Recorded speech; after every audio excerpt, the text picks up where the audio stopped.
In today's video, we will be delving into a highly debatable topic. Fikile Mbalula is by far the worst Secretary General of the ANC. Molini, and welcome to yet another episode of Conversations with Nkosi. Now, this is the news commentary section where we will be offering insightful commentary and exploring various perspectives on the stories that shape our world.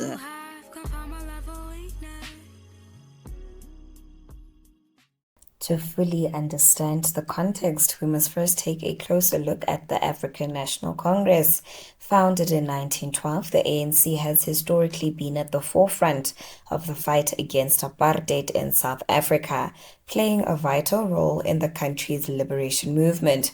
Over time, the ANC has experienced different phases of leadership, and Fikile Mbalula's tenure as SG has sparked a heated debate. Now, let's delve into the heart of the matter. A few days ago, Fikile Mbalula made a series of controversial statements that sent shockwaves through the ANC and the political sphere. In an almost unprecedented move, Mbalula publicly criticized the former president of the ANC by showcasing his lack of organizational discipline and pettiness. Let us get into this article. The ANC Secretary General's admission that it lied in Parliament when it said former President Jacob Zuma had built a fire pool instead of a swimming pool at his Nkandla homestead may haunt its members for lying under oath.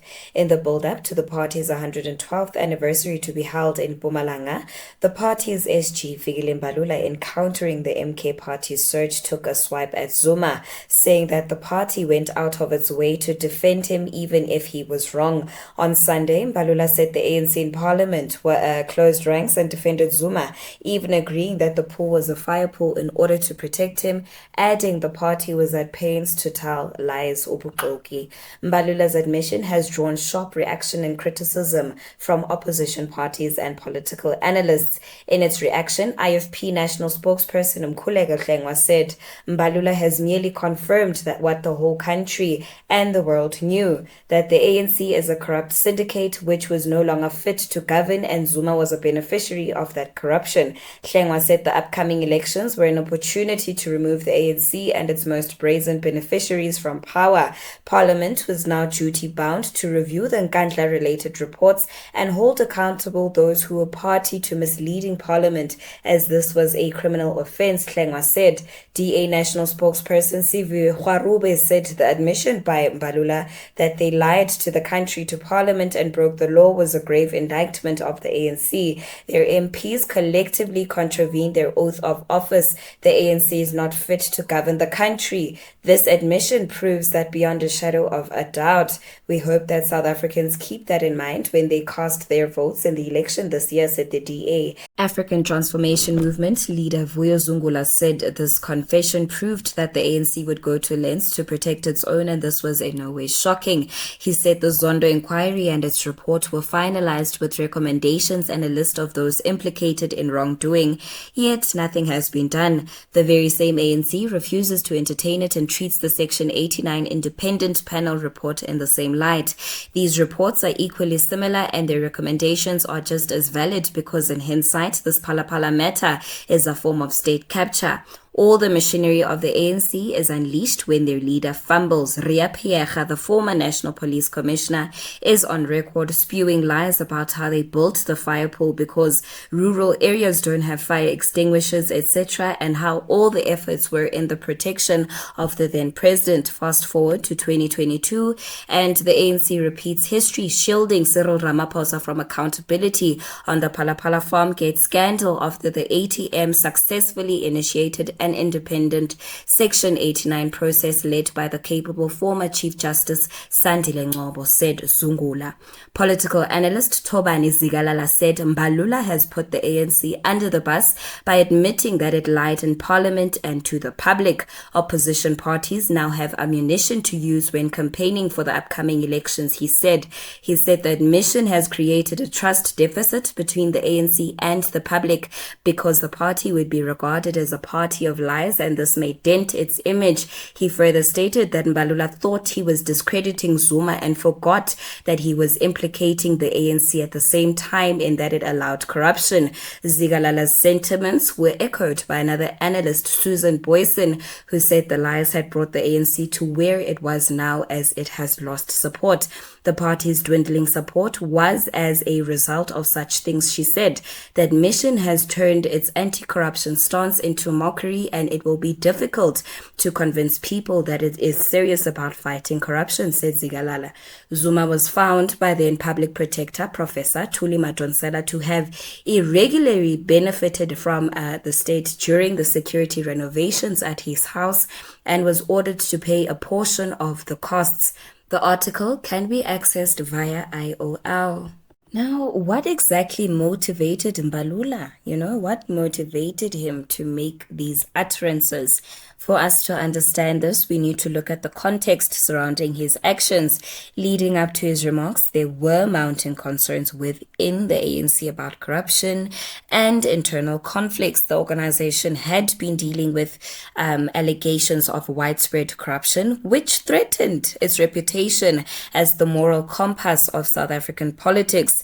In the words of political analyst Thobani Zikalala, Mbalula has put the ANC under the bus by admitting that it lied in Parliament and to the public. He further stated that Mbalula thought he was discrediting Zuma and forgot that he was implicating the ANC at the same time in that it allowed corruption.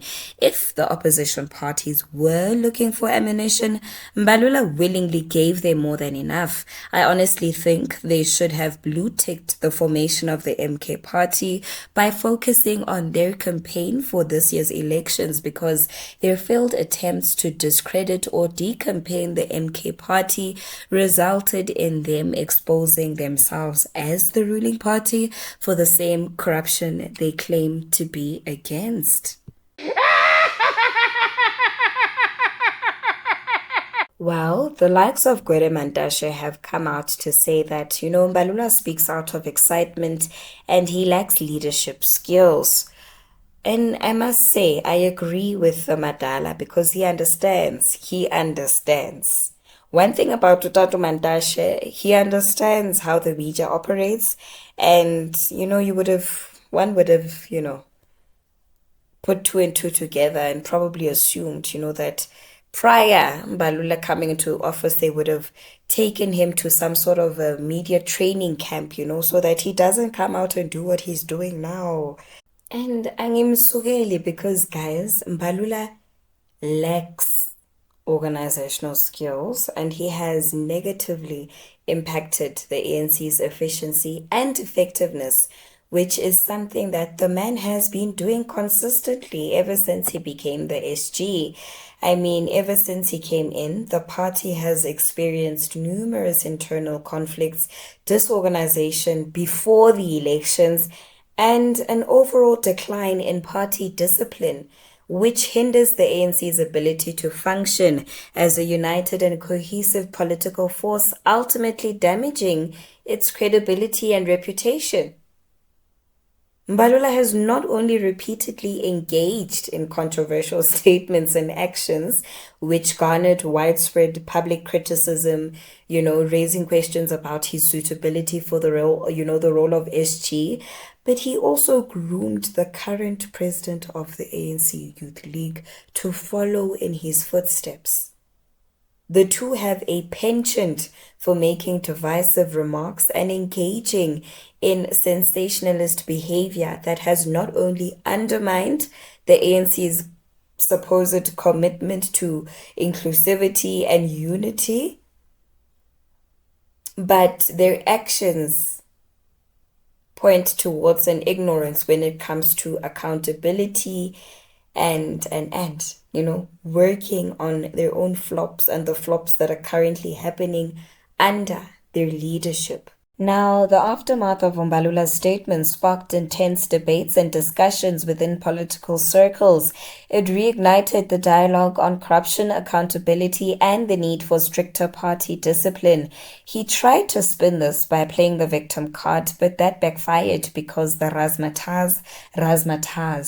The SG, as the custodian of party discipline, has struggled to take decisive action against those implicated in corruption, including the current president. This perceived lack of action has hampered the party's credibility, leading to accusations of impunity and a failure to address corruption within its ranks. And, his recent utterances confirm that the ANC's anti corruption stance is nothing but a gimmick, reigniting the flame of doubt in the ANC's capability to lead the country towards the path of change and transformation.